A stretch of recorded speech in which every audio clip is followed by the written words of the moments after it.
Dans un village reculé en Afrique de l'Ouest, une légende circule sur la forêt des âmes perdues, un lieu où des rituels anciens auraient scellé une malédiction. Un groupe de jeunes, portés par la curiosité et la désinvolture face aux traditions, décide d'explorer cette forêt pour filmer un documentaire. Ce qui devait être une aventure devient une descente aux enfers. La forêt, animée d'un mal ancien, réveille leurs secrets les plus sombres et les pousse à s'entretuer. Hawa, une jeune femme studieuse et curieuse, passionnée d'histoire locale, mais hantée par des visions étranges depuis son enfance. Et Sekou, le chef du groupe, charismatique et courageux, mais profondément arrogant.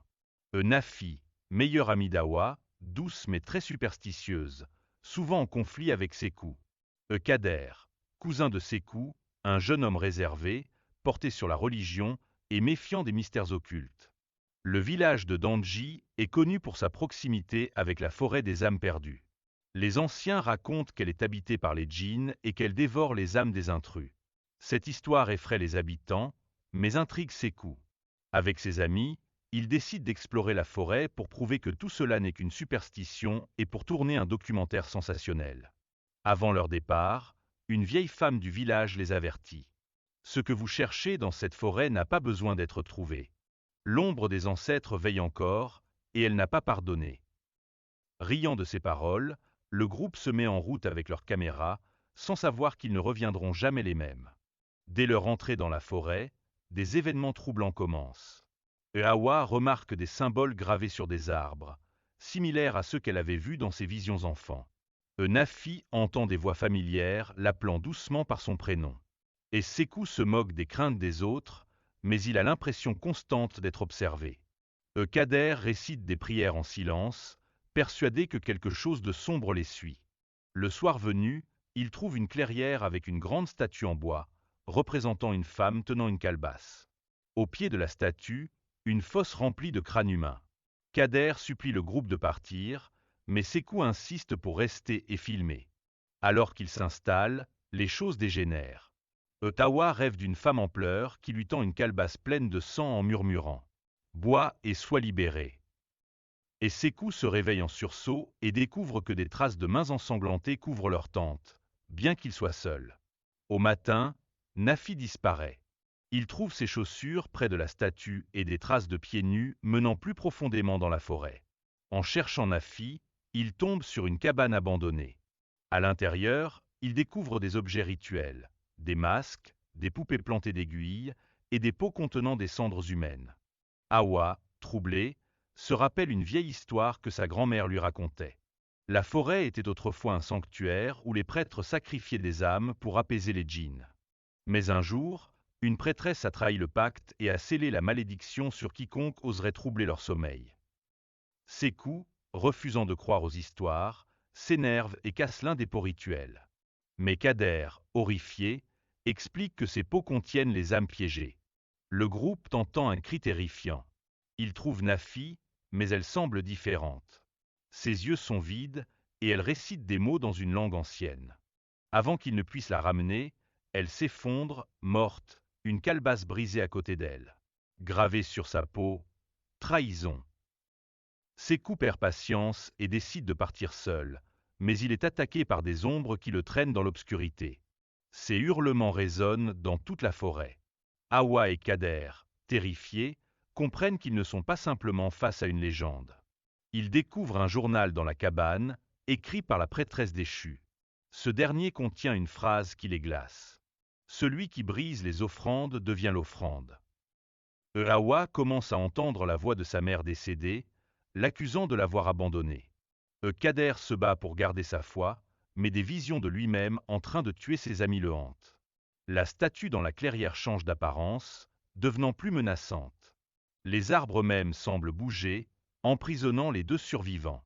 Kader, convaincu qu'il doit apaiser les esprits, propose de se sacrifier pour sauver Hawa.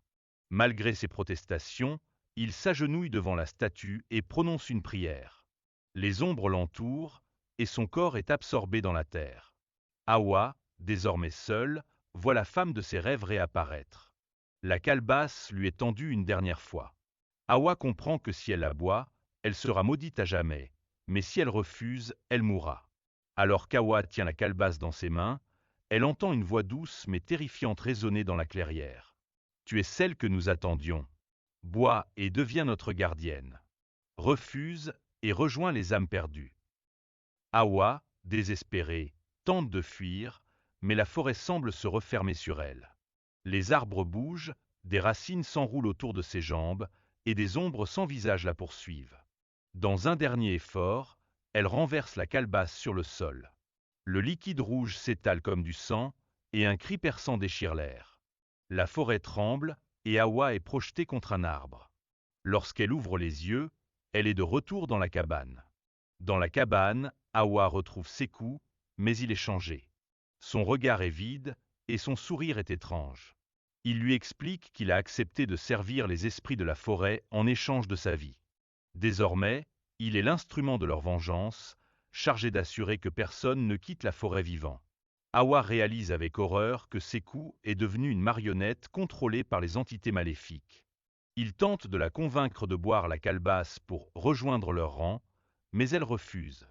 Sekou devient violent et l'attaque, mais Hawa parvient à le blesser avec un morceau de bois.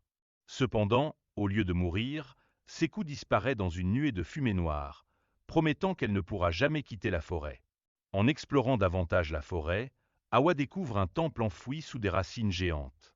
À l'intérieur, elle trouve des fresques murales racontant l'origine de la malédiction. Et une prêtresse avait tenté de libérer son peuple des djinns en volant une pierre sacrée de leur sanctuaire. En représailles, les djinns ont maudit son village, exigeant des âmes humaines en sacrifice éternel. Hawa remarque que la fresque montre une solution pour briser la malédiction. Il faut détruire la statue de la femme tenant la calebasse, mais le prix à payer est énorme. Le dernier vivant doit sacrifier son propre sang. Alors qu'elle quitte le temple, Hawa croise Kader, qui semble miraculeusement vivant. Il prétend avoir échappé aux ombres grâce à ses prières et propose de l'aider à détruire la statue. Cependant, Hawa se méfie. Tout dans l'attitude de Kader semble trop parfait. Lorsqu'il s'approche d'elle pour l'aider, elle remarque que son ombre est absente.